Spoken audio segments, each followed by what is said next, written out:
before you remodel anything, you need to step back and look at your actual life and not your Pinterest board.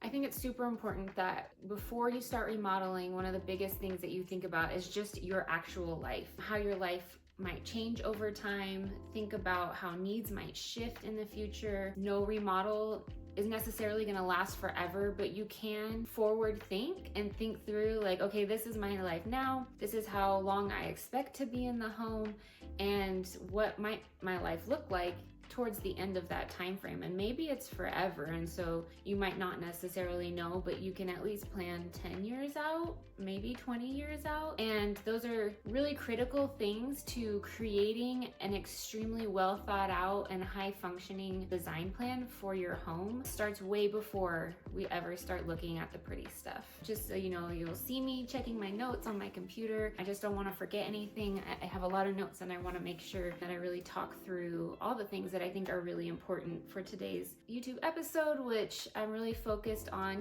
the things that you need to think about before you start remodeling, and what's important, and what, from a designer's perspective, we really process and think through. Questions that you can ask yourself is, do you see yourself in this home forever, for 5 years, somewhere in between that, 20 years? There's, a wide range, obviously, and we never know exactly what our future will hold, but the more that we can really think through like what capacity our home needs to hold for us and the lifestyle that we want to have, we can think through the longevity of either whether it's a remodel or a new build. Generally speaking, I'm talking about remodels, but this can absolutely put towards a new build as well. You don't want to design for resale. I think so often people put so much time and energy into thinking like we're selling. I mean, if you're flipping, then obviously that's what you're thinking about. But like if you're living in this home, even for 5 years, 5 years is a good chunk of time. Like you don't want to be like, I'm just dealing with this because when we go to resell the house, blah, blah, blah, blah, blah. Like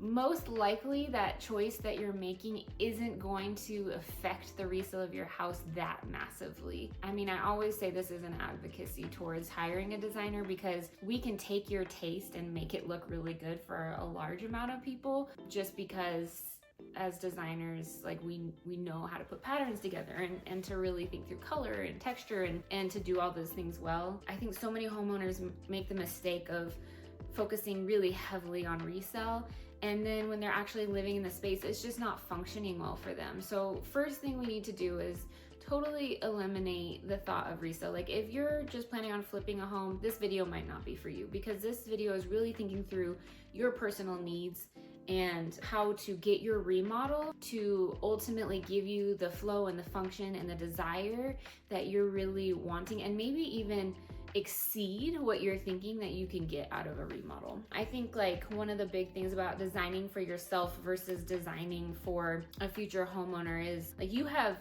no idea who would buy your home. So they might just totally tear apart everything you did that you thought you were doing to sell the house, and like maybe the house sold, but I think people care so much more to see a home that's actually like well thought out and beautiful and interesting, and maybe even see something perspective that they wouldn't have thought of on their own. And when you design for you and what your needs are and your lifestyle, people can see that in your home. And obviously there will be some things that are very design specific to you, but that's the goal. If you're spending your money to make your home function for you and be beautiful the way that you want it to be, like we have to just, stop caring about the abstract buyer. We want to really think through like, okay, your specific lifestyle, how is it functioning? Like maybe potentially if you know that you're moving in 5 years, but you still need something to function a certain way, maybe we just avoid making it like an overly permanent structure. Maybe it's a matter of like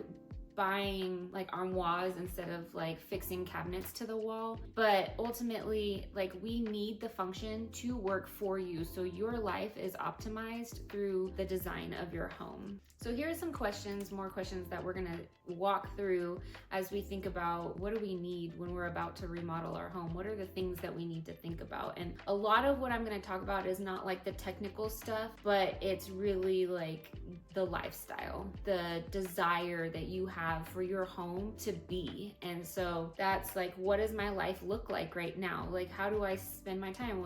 What time do I wake up in the morning? What do I do in the morning? What are my movement patterns? Do I like to make a good big breakfast, or am I just like quick in out the door? What's gonna help me get out the door faster? Do I have kids? How do they need to operate in the morning when I come in at the end of the day? Or maybe you work from home. Like, thinking through literally like your day-to-day, how you use spaces so that you can plan the remodel, you can plan your cabinetry, your storage, your flow of your furniture, the colors, like what feel you need a room to operate in. So many people don't think about that. Like, if your office needs you to be able to focus, did you know that there's like literally colors and patterns that can help you focus better? And there's, studies on like natural light. And maybe you have a playroom and you want it to be vibrant, but you don't necessarily want that in your living room. Like, really thinking through each space. How do I want this specific space to function for me? A huge thing that sets apart a designer mindset versus like a builder grade home is most likely they're picking a palette and they're doing that same palette through the entire house. Well, that's super easy, right?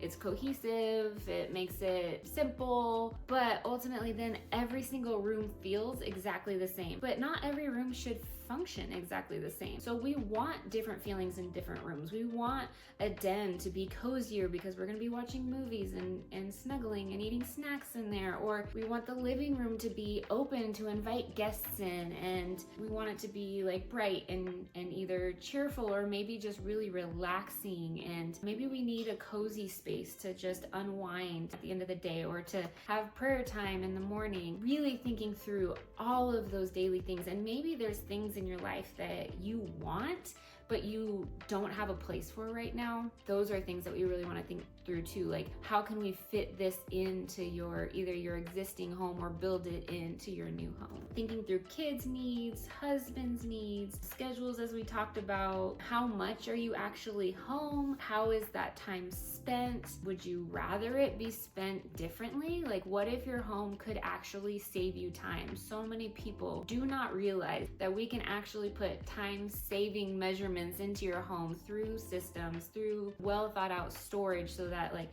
20-minute reset at the end of the day and your home is clean and organized, and at least like through your main living spaces that you're walking through every day. You want to wake up clear mind, not thinking about the stuff you didn't get done the night before. The more systems you have and think through, like what every drawer in your kitchen is gonna hold, and sounds a little bit overwhelming. The work that you do on the front end will greatly improve your life in the future. There will be such an ease. Like, you won't even have to think about like, oh yeah, this goes here and that goes there, and it just will become second nature. It'll get done really fast, and you'll just love how much more your life is optimized by the way that your home was designed. A big one that I work through is like the entry point of your home. So right now in our house, we have a mudroom in the back, but we haven't finished the remodel. So we don't have direct access to our mudroom. And so we're coming in and out of our front door. So I had to do like a temporary kind of mini drop zone in the front entryway, which I is not ideal, and I don't want it forever. But for now, like, I had to figure out something that would function for our family. So I have a little bench, and we put our shoes under the bench, and I have a rug that works with the very low clearance that we have for our door. I have hooks right in front, and like, I'll be able to transition it really easily to being the entryway that I want it to be once we finish the remodel. But for now, like, I really had to think through, okay, we are bringing everything in through the front door. How do I need this to work? And then later on, when we finish the remodel, I already have the mudroom optimized and styled and designed for using that space to have that be our drop zone when we come in. Really think through, like, okay, do I come through the front door? Do I come through a garage door?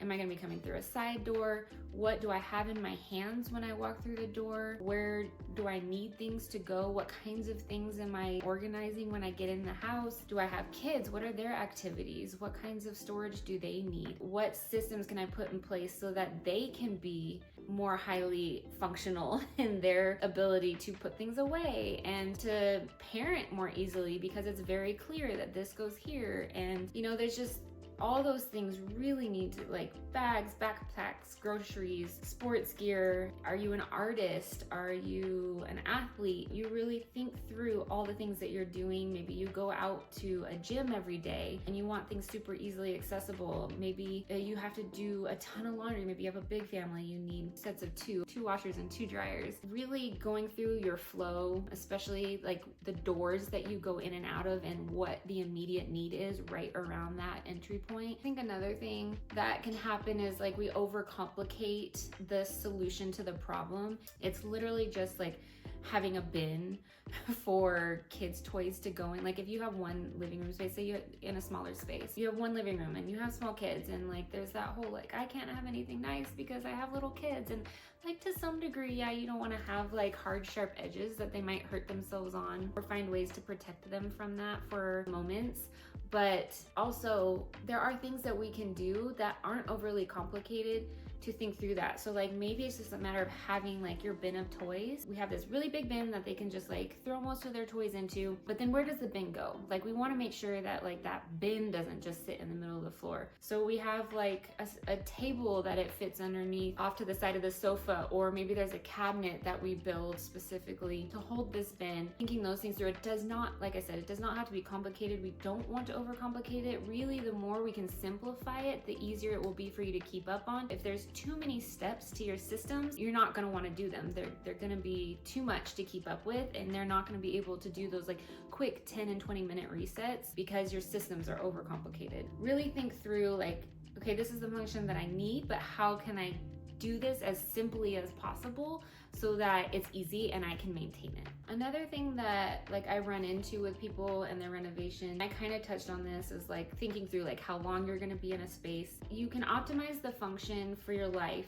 as best as you possibly can in the future. Ultimately, like you need it to function for you now. So sometimes that comes at the cost of knowing that later on down the road it might need to be tweaked. So I like to give an example in my personal home. I'm in the process of looking for a studio space for my business. I've grown out of my home office, which is wonderful, but I have a very like customized cabinetry in my office space that will just not have a purpose basically once I move out of there. And so while I'll still use my office as a home office for lots of things, I will have special like sample drawers that I won't need anymore. So I'll be having my cabinet guy come back in, and I'll probably talk through with my husband like, what does this office space look like? Maybe it needs to work for both of us now as my husband's growing a business as well, and maybe there's something that we can do to make it more comfortable for the two of us, and the things that we need to work on for the home, and then like getting my design business out of there will allow for space for that. And in some ways it's like, oh, you know, we just did it 4 years ago, almost 5 years ago now, 4.5 years ago. That's what I needed, and it was worth the money spent for the last 4 years of my business growing into what it is now, so that I'm at this point where like now I can move out of my office, out of my home, and I can reimagine the space and tweak it.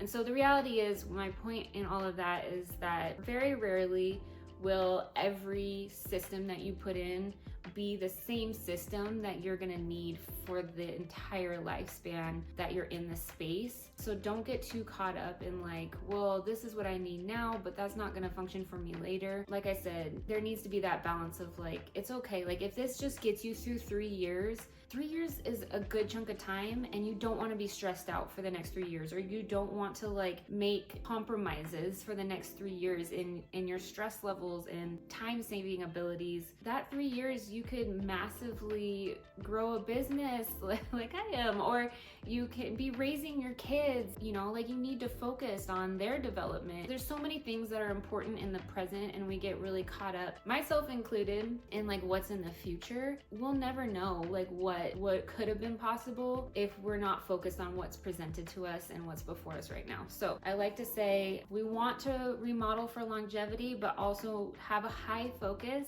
in what your current needs are, because ultimately if you're more productive, if you're saving time, potentially that's going to allow you to make more money, and then when things do change, you'll have the ability to make those changes when they come. And most of the time the tweaks aren't nearly as expensive as the cost of overbuilding for the future and not having the needs that you need for the present. And then like talking on the design end of a remodel, something that I think through a lot is just like what's trending, right? What we're seeing on Pinterest. Using Pinterest as a tool to start the design process, but like do not get hung up on your Pinterest pictures. Your home should reflect you, your individuality. It should be a mix of things. It should be you and your husband if you're married, or you and your wife if you're a man, and or whatever your household looks like. It needs to be a combination of that. I guess there's things and trends that I love and that we want to take aspects of, but then there's ways to take things that are trending and still make it timeless. And sometimes it's a really hard thing as a designer to like explain how to do that. But what I really tell homeowners to focus on is just what ultimately brings you joy, right? We don't want to think about trending for resale. We don't want to think about trending just because like you feel pulled like you should like something. Like if you don't like a trend, then don't like it. Like this is your home, you're living in it. No one else is living in it. I mean, other than maybe other members of your family, but it should be designed fully around you, your likes, your desires. And then again, go back to thinking about how each individual room needs to operate, because one room we might want to be lively and another room we might need to be really calm and relaxing.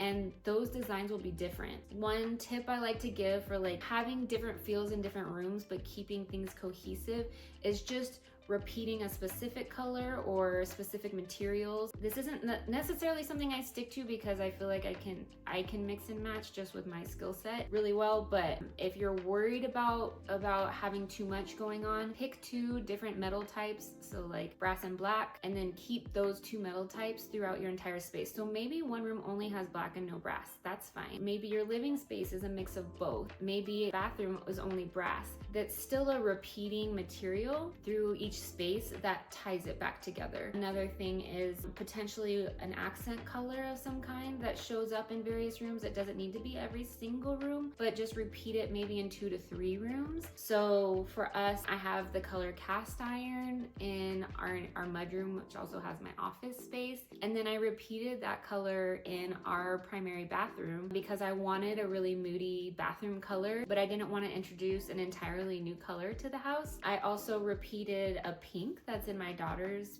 bedroom in my closet. So we have matching pink closets, which I think is super fun. I have his and hers closet. So my husband's closet is white and wood tones. Mine's pink and wood tones. And so those are how you can like repeat some colors and have cohesion through the space. Another thing I like to do is like take your vision for all of the spaces, and then if you can like lay them out, like I use Canva a lot to create mood boards. So if you can like create your mood boards for all the spaces, lay them out together to see like, okay, do I have some repeating elements everywhere? Is there anything that's just like standing way out and doesn't make sense? If it's an isolated space, it still might be okay, but that's kind of how you can tell whether the home is gonna feel cohesive or not. I hope you really enjoyed these tips. I hope they were helpful for you. I also have a remodel guide and a paint guide and a free home audit resource in my Stan store that I'll link for you guys. And make sure to subscribe so that when I come back next week, you'll catch this next episode and get more helpful hints on having either a healthy home, a cohesive home, a high functioning home, a peaceful home. Those are kind of the themes that I talk about here on my channel. Thanks for being here. I'll see you next week.